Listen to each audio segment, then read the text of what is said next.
제가 목회를 한 지 올해로 이제 37년이 됩니다. 꽤 오랫동안 목회를 해왔는데 목회를 하면서 제가 매일같이 깨닫는 게 있습니다. 목회는 감수성을 키우는 것이다. 이런 그 마음이 제 마음속에 있습니다. 그 감수성은 네 가지로 정리할 수가 있겠는데요. 첫 번째로는 하나님을 향한 감수성입니다. 믿음의 감수성이라고 이렇게 표현할 수가 있겠지요. 두 번째는 사람을 향한 감수성입니다. 사랑을 향한 사랑의 감수성이다. 이렇게 정리할 수 있겠고요. 그 다음에 세 번째로는 창조 세계와 피조물을 향한 감수성이다. 이렇게 말할 수 있습니다. 생명의 감수성을 말하는 것입니다. 그리고 네 번째 감수성이 제일 중요하다고 생각을 하는데 자신을 향한 감수성이라고 생각을 합니다. 이건 회개의 감수성이다. 저는 이렇게 고백을 합니다. 타락한 인간은 정말 연약하지요. 또 타락한 인간은 얼마나 악한지 모릅니다. 하나님의 은혜가 아니고서는 우리는 하나님 앞에 제대로 설 수가 없는 그러한 그 존재입니다. 그래서 이 네 가지 감수성이 풍성하다라고 하는 그런 이야기는 깊은 영성의 사람이다. 이렇게 말할 수 있는 조건을 갖추었다고 생각을 합니다. 그래서 저는 제가 목회하고 있는 우리 전동교회 모든 성도님들에게도 이와 같은 감수성이 풍성하게 되기를 늘 힘쓰고 기도하자. 이렇게 제가 말씀을 드리고 있습니다. 오늘 여러분과 함께 읽고 있는 이 고린도전서 9장의 말씀은 제게 아주 특별한 의미로 다가옵니다. 사도 바울은 오늘 본문에서 제가 말씀을 드렸던 이 감수성, 그 영성의 의미를 한마디로 설명을 해주고 있습니다. 그 한마디가 뭐냐 하면은 바로 눈치 보기라고 이렇게 설명을 할 수 있습니다. 바울은 감수성이 뭐냐? 그 감수성은 바로 눈치를 보는 것이다. 이렇게 이야기를 하고 있습니다. 여러분들 혹시 이 말이 잘 이해가 되지 않는 분이 있을지도 모르겠습니다. 바울은 자신을 가리켜서 어떻게 고백을 하느냐 하면은 나는 자유인이다. 나는 사도다. 이렇게 고백을 하고 있습니다. 사도라고 하는 말은 아포스톨로스라고 하는 단어를 사용을 하는데 사람들을 구원하시려고 주님께서 보내신 자라고 하는 의미를 갖고 있습니다. 바울은 사도입니다. 그런데 이 사도직을 수행함에 있어서 바울은 고백을 하기를 나는 자유의 전권을 가지고 사도직을 수행해 왔다, 이렇게 이야기를 합니다. 이 말을 잘 이해하기 위해서는 바로 앞장에 나오는 고린도전서 8장 말씀을 살펴보는 게 필요합니다. 8장에서 사도 바울은 우상에게 바친 고기를 먹는 문제를 다루고 있습니다. 여러분, 당시의 히랍 문화권에 속한 그러한 그 지중해 연안의 도시들에서는 신전이 많았고요, 신들이 엄청나게 많았습니다. 그들에게 바쳤던 제사 음식, 이게 바로 시장에서 팔고 있는 고기의 그러한 그 정체였습니다. 그러니까 모든 사람들은 우상에게 바쳤던 고기를 먹을 수밖에 없는 그러한 그 상황에 처해 있었던 것입니다. 그런데 이 우상에게 바쳤던 고기를 먹는 것이 그리스도인들에게는 심각한 신앙의 문제로 대두가 되었습니다. 여러분, 한번 생각을 해 보십시오. 신실한 믿음을 가진 사람이 구판이 벌어지고 그 구판에서 이렇게 제사하면서 드려졌던 이 돼지 머리를 먹는다 그러면은 여러분 기분이 어떨까요? 굉장히 꺼림칙한 그런 그 마음이 들 겁니다. 저도 그 음식을 먹으라 그러면 이걸 먹어야 되나 하는 그런 그 마음이 들 것입니다. 그런데 지금 그와 같은 문제가 고린도 교회 교인들의 문제였다라고 하는 거지요. 그러나 우상에게 제물을 바친 고기는 생각해 보면은 아무것도 아닙니다. 왜냐하면은 우상에게는 생명이 없기 때문에 그거를 먹느냐 안 먹느냐라고 하는 것은 이 마음의 꺼림칙한 문제이지 실제로 우리의 생명을 좌우할 수 있는 그런 문제는 아니라고 하는 것이지요.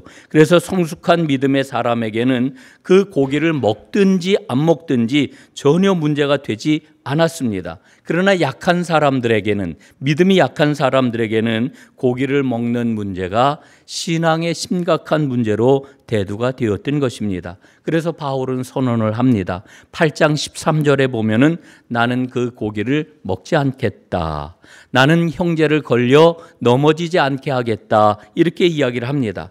바울이 고기를 먹는 것을 보고 저 사람이 사도인데 고기를 먹네 이러면서 신앙의 그러한 그 문제로 인해 가지고 어떤 형제가 실족을 하게 될까 봐 그 형제를 위하여서 자신에게 있는 자유를 사용하지 않겠다라고 이렇게 바울이 말하고 있는 것입니다. 그런데 오늘 본문 말씀을 보면은 여기에서 바울은 한 걸음 더 나아갑니다. 자신에게 주어진 사도적 전권을 포기한다고 이렇게 이야기합니다. 오늘 19절에 보니까요, 내가 모든 사람에게서 자유로우나 스스로 모든 사람에게 종이 되었다, 이렇게 이야기를 합니다. 여러분, 바울이 왜 종이 되겠다고 이야기하는 것입니까? 그 이유는 분명합니다. 더 많은 사람을 얻기 위하여서, 아무쪼록 몇 사람만이라도 더 구원하기 위해서 종이 되겠다라고 이야기를 합니다.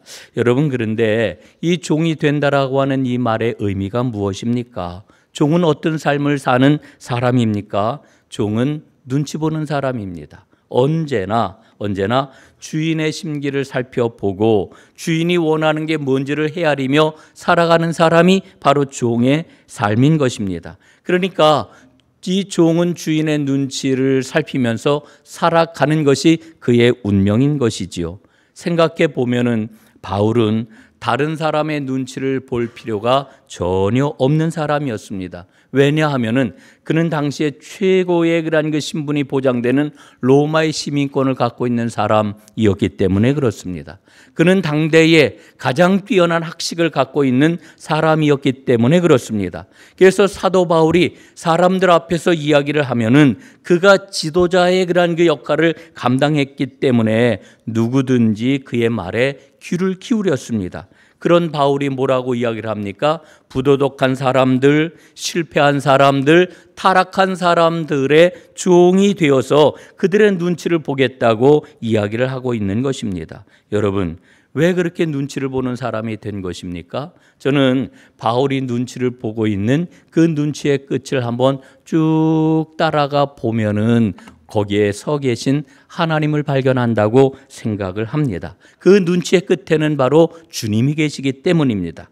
그가 사람의 눈치를 보는 것은 그 끝에 계신 하나님을 보는 것이요, 결국 사람의 눈치를 보는 것은 하나님의 눈치를 본다는 말과 동일한 이야기라고 하는 것을 깨닫습니다. 제가 이제 목회를 꽤 오래 했다고 하는 말씀을 드렸는데, 제가 목회의 길을 걷다 보면은 때로는 서걱서걱대는 이 버거운 그런 그 때가 종종 찾아옵니다. 참 힘든 그런 그 시절을 보내게 되는데, 그렇게 버겁던 어느 날 제가 하나님 앞에 기도를 하고 있는데 하나님께서 제 마음을 툭 하고 건드신 날이 있었습니다. 그리고는 하나님께서 나 자신을 돌아보게 해주셨습니다. 제 마음속에 이른 그 마음이 들었지요. 너는 눈치 보기의 대가가 아니냐, 너는 눈치 보는데 이골이 난 사람이 아니냐라고 하는 이와 같은 깨달음이 제게 이렇게 들었습니다. 그래서 처음에는 그 생각이 나는 게 너무나도 의아했습니다. 아니, 이게 무슨 말이지? 라고 하는 생각이 들었지요. 그런데 가만히 돌아보니까 저의 그런 그 목회의 그런 그 모든 여정 속에서 내가 엄청나게 눈치를 보면서 목회를 해왔구나라고 하는 것을 이제 깨닫게 되었습니다. 정말 그랬습니다. 저는 농촌에서 목회를 시작을 했는데요. 18년 동안 농촌 목회를 했습니다. 이천에서 목회를 할 때 제가 부임한 그런 그 교회 딱 부임을 해보니까 제 전임자가 당시에 1990년이었는데 무공의 자연난 양계를 시작을 했습니다. 저는 아무것도 모르는 상태에서 부임을 했는데 그 시작해 놓은 양계를 어떻게 해서든지 잘 감당해야 되겠다라고 하는 마음을 가지고 교인들하고 정말 열심히 땀을 흘리면서 그 일을 감당을 했습니다. 그런데 그때는 사람들이 무공의 자연난이 무엇인지를 잘 알지를 못하던 때였습니다. 계란이 잘 팔리지가 않는 겁니다. 값이 비싸니까. 그런데 이 닭들은 단 하루도 빼놓지 않고 알을 매일매일 같이 낳는 겁니다. 알이 막 그냥 계란이 쌓여가는데, 야, 이 계란을 어디에다 팔아야 되는가 정말 난감했습니다. 그래서 저는 일주일이면 2, 3일은 빼놓지 않고 서울로 계란을 팔러 다녔습니다. 그렇게 한 1년여 고생을 하고 났더니 팔로가 제법 안정이 되었고요. 나중에는 소문이 나가지고 계란이 모자랄 지경이 되었습니다. 그때 저는 교인들하고 참 즐겁게 양계를 꾸려나갔던 기억이 납니다. 그런데 나중에 깨닫고 보니까 제가 교인들의 눈치를 엄청나게 봤구나라고 하는 것을 제가 마음으로 다 느꼈습니다. 제가 목회하는 감리교회는 지방회라고 하는 것이 있는데 이 지방에는 한 달에 한 번씩 모여가지고 교역자 회의를 합니다. 한 번은 교역자 회의로 다 모였는데 그날 목회자들이 1시간 넘게 갑론을박을 했습니다. 뭐 때문에 갑론을박을 했느냐 하면 되게 부끄러운 이야기인데 어디로 놀러 갈 건가, 수양에 가는 것 때문에 갑론을박을 하더라고요. 그런데 저는 그 모습을 보고 얼마나 속이 상하고 마음이 아팠는지 모릅니다. 왜냐하면은 그때 한창 모내기 때였는데 가뭄이 그 해에 너무너무 심하게 들었습니다. 지방의 교회 38개 그런 그 교회의 교인들이 거의 다 전부 다 농촌 교인이라고 해도 과언이 아니었는데 모를 내지 못해가지고 사람들이 밤잠을 자지 못해가지고 얼굴이 허옇게 떠 있는 그런 그 상황이었습니다. 교인들은 아파하고 힘들어하고 있는데 놀러 가는 문제로 지금 목회자들이 1시간 넘게 지금 갑론을박을 하고 있는 겁니다. 얼마나 속상하든지 참다가 불쑥 나도 모르게 앞에 나가서 이야기를 했지요. 아니, 지금 우리가 놀러 가는 문제로 이렇게 오랫동안 논의를 해야 되는 때입니까? 놀러 가더라도 나중에 갈 수 있는 것 아닙니까? 교인들의 아픔을 돌아보고 교인들의 손을 붙잡고 함께 기도를 하는 게 마땅하지 이게 정말 뭡니까? 제가 이렇게 이야기를 했습니다. 여러분, 제가 이렇게 이야기를 하고 나니까 분위기가 어떻게 됐겠습니까? 싸해졌지요. 일순간에 정말 찬물을 끼얹은 것 같았습니다. 제가 틀림없이 맞는 말을 한 거는 같지만 그러나 목사 안수도 제가 그때 목사 안수도 아직 받지 않은 전도사 때였습니다. 이 전도사가 나와서 그 선배 목회자들 앞에서 훈계하듯이 말을 했으니까 얼마나 그 선배 목회자들의 마음이 마뜩 찬악했습니까? 저 전도사 도대체 뭐야? 어디서 온 거야? 라고 하는 그런 그 표정이 아주 얼굴에 역력해 보였습니다. 그런데 제가 나중에 제 목회를 돌아보면서 나는 그때 누구의 눈치를 본 걸까 묻게 되었습니다. 누구의 눈치를 보았을까? 제가 목회를 하면서 눈치를 보았던 것을 한번 쭉 생각을 해보았습니다. 목회를 처음 나갈 때 저는 신학교 동기들, 친구들의 눈치를 보았죠. 그리고 목회를 하면서는 동료 목회자들의 그런 눈치를 참 많이 보았습니다. 그리고 내가 목회하고 있는 교회의 교인들의 눈치를 보았습니다. 그리고 또 하나 제가 본 눈치가 있는데 그 눈치는 바로 나의 양심이라고 하는, 내가 갖고 있는 의로움이라고 하는 나 자신에 대한 눈치도 굉장히 많이 보았구나라고 하는 것을 깨달았습니다. 그런데 중요한 것은 그 모든 눈치의 끝에 하나님이 계셨을까? 하나님이 늘 그 자리에 계셨을까? 생각을 해보면은 하나님이 언제나 그 눈치의 끝에 계셨다고 자신 있게 이야기할 수가 없구나라고 하는 것을 저는 깨닫습니다. 여러분, 그리스도인은 눈치를 봐야 됩니다. 교회는 눈치를 봐야 됩니다. 왜 눈치를 봐야 될까요? 바울이 고백한 대로 한 사람이라도 더 얻기 위해서 눈치를 보아야 합니다. 그런데 그 눈치의 끝에는 언제나 하나님이 계셔야 하는 거지요. 저는 지금 한국교회를 바라보면서 정말 안타까운 마음을 갖습니다.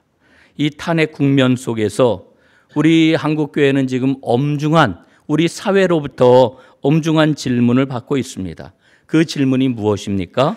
우리 대한민국의 토대인 헌법적 가치를 소중하게 여기는 그런 교회, 그 교회가 한국교회가 맞는가라고 하는 이와 같은 질문 지금 받고 있다고 생각을 합니다. 우리 대한민국 헌법을 보면은 대한민국은 민주공화국이다 이렇게 시작하지 않습니까?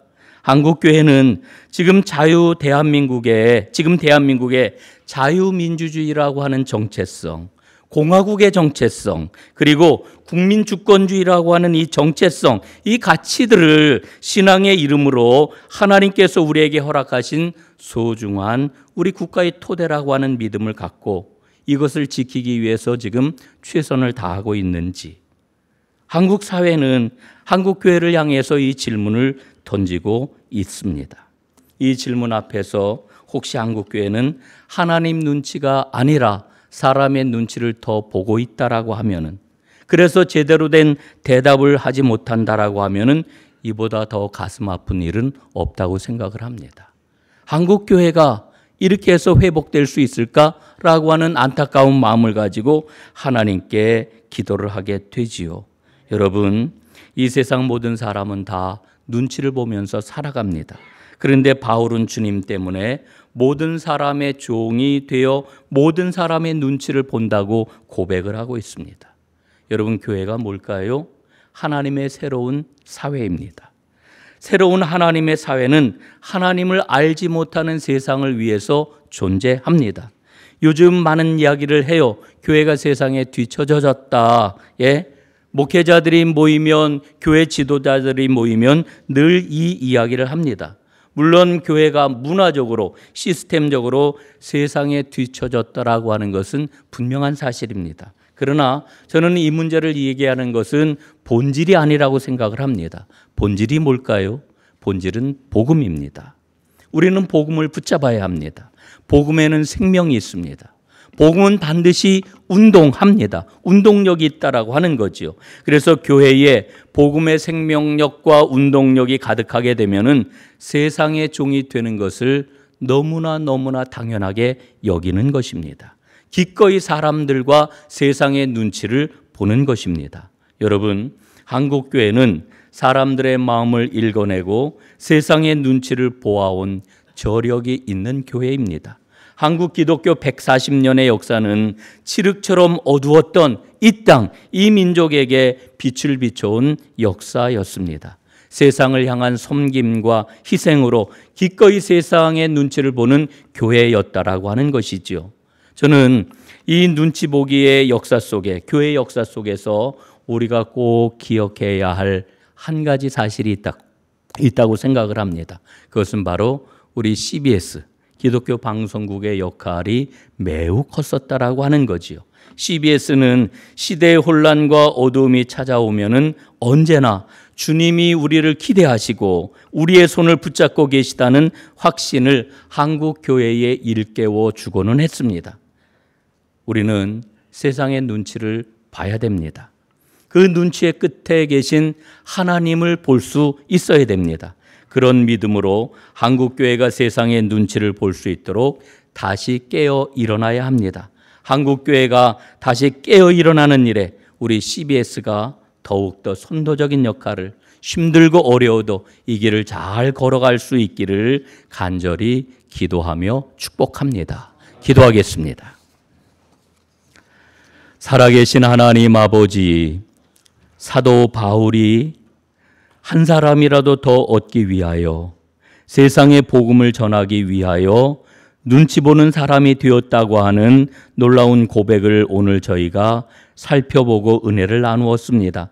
하나님, 한국교회가 눈치 보는 교회로 온전히 새로워질 수 있도록 은혜 베풀어 주옵소서. 아버지, 그 일에 CBS를 더 귀하고 아름답게 사용해 주시옵소서. 예수님 이름으로 간절히 기도드리옵나이다. 아멘.